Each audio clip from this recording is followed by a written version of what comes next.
My first make of 2025 was a thrift flip where I made a 1940s winter set out of a shrunken cashmere sweater. I sewed myself a 1940s inspired sweetheart blouse and crocheted a coordinating sweetheart beret in wool. After watching a lot of I Love Lucy, I hopped on the hostess gown train and made myself this lovely lace hostess gown inspired by the 1950s.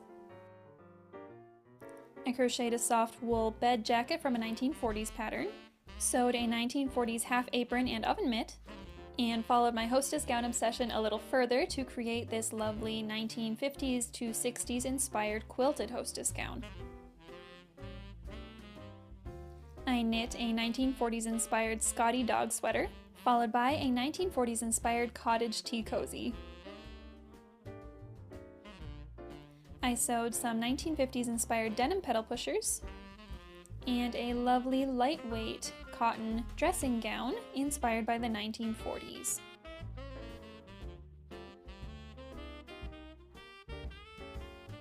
I made this lovely lightweight cotton shirt dress for the 4th of July, also inspired by the 1940s, and quickly finished up this 1940s inspired dress that I started a couple of years ago and got stuck on.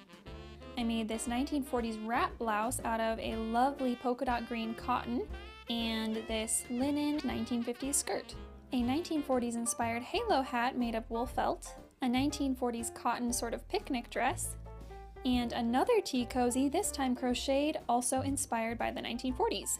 This skirt and the following dress are both refashions of dresses that I made a few years ago that didn't fit very well. I made these 1940s overalls in cotton twill and they are fantastic for gardening.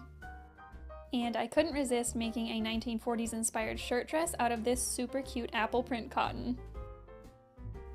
2 years in the making, I finally was able to finish this 1940s hand knit dress in wool.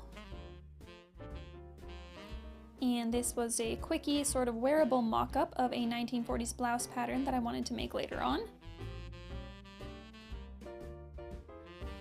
I actually knit these 1940s or 50s gloves earlier in the summer but was finally able to wear them in the fall.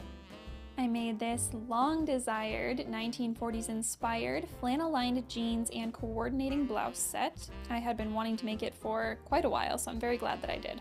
A few Christmas gifts that I knit were a 1940s inspired tea cozy and a couple pairs of slipper socks.